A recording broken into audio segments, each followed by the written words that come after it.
Kilometre है। 15 crore kilometre, बाप रे। और वो 8 ग्रह जो इसके चक्कर लगाते हैं। हाँ, 8 ग्रह। चलिए जरा उनके क्रम और कुछ खास बातों पर नजर डालते हैं। बिल्कुल।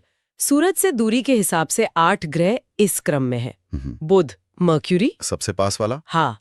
फिर शुक्र, वीनस। हम्म, पृथ्वी, अर्थ और मंगल, मार्स। ये 4 हो गए। ठीक। फिर बृहस्पति, शनि, यूरेनस और नेपच्यून। 8 हो गए। इन्हें याद रखने का कोई तरीका? हाँ, किताब में एक अंग्रेजी वाक्य दिया है, my very efficient mother just served us nuts. हर शब्द का पहला अक्षर ग्रह के नाम से मिलता है। एम से मर्क्यूरी, वी से वीनस। अच्छा, ये बढ़िया है। My very efficient mother just served us nuts. ठीक है। और ये सभी 8 ग्रह सूरज के चारों ओर एक तय रास्ते पर चक्कर लगाते हैं। ये रास्ते एकदम गोल नहीं है, गोल नहीं? फिर कैसे? थोड़े लंबे, अंडाकार जैसे।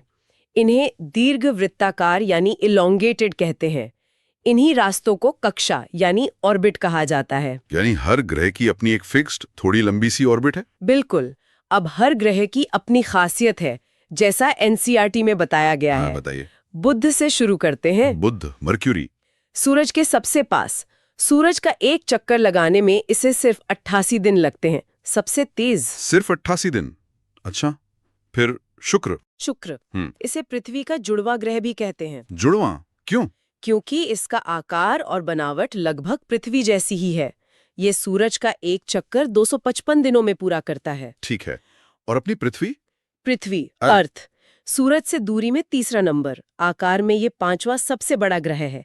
ये ध्रुवों पर, मतलब ऊपर और नीचे, थोड़ी चपटी है। चपटी मतलब एकदम गोल नहीं? हाँ, थोड़ी दबी हुई, इसीलिए इसके आकार को भू आकार कहते हैं। इसका मतलब ये पृथ्वी के जैसा आकार। हम सूरज का एक चक्कर 365 दिनों में लगाते हैं। भू आकार, ये शब्द याद रखना होगा।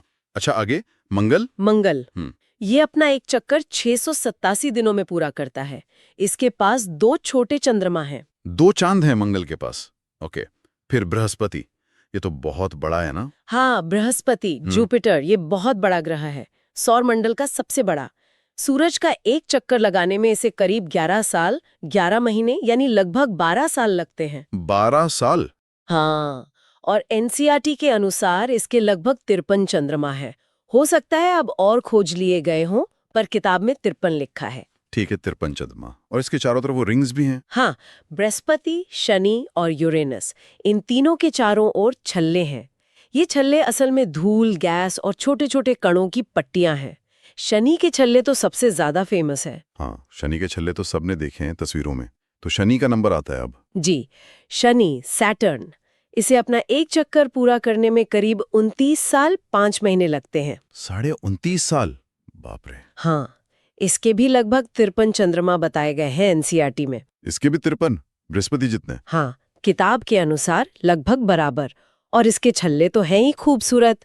फिर आता है यूरेनस। यूरेनस, ये सूरज का एक चक्कर 84 सालों में लगाता है। 84 साल? हाँ, इसके लगभग 27 चंद्रमा हैं और इसके चारों ओर भी छल्ले हैं, हालांकि शनि जितने साफ नहीं दिखते। ठीक है। और आखिर में नेपच्यून। नेपच्यून, ये सबसे दूर का ग्रह है। इसे एक चक्कर लगाने में 164 साल लग जाते हैं। 164 साल, मतलब हमारी जिंदगी निकल जाए। बिल्कुल।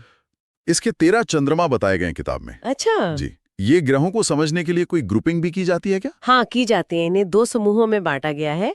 आंतरिक ग्रह, इनर प्लैनेट्स, जी। पहले 4 यानी बुध, शुक्र, पृथ्वी और मंगल।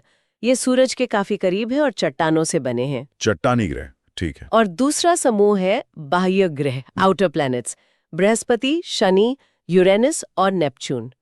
ये सूरज से बहुत दूर हैं, आकार में बहुत बड़े हैं और ज्यादातर गैस और तरल पदार्थों से बने हैं।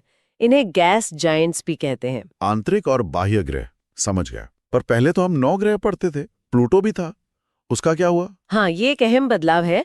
पहले प्लूटो को 9वां ग्रह माना जाता था, लेकिन अगस्त 2006 में अंतर्राष्ट्रीय खगोलीय संघ IAU, इंटरनेशनल एस्ट्रोनॉमिकल यूनियन, ने एक बैठक की। IAU ने? हाँ, उन्होंने फैसला लिया कि प्लूटो और उसी जैसे खोजे गए कुछ और खगोलीय पिंड ग्रह की नई परिभाषा पर खरे नहीं उतरते। अच्छा, परिभाषा बदल दी। हाँ, थोड़ी स्पष्ट की।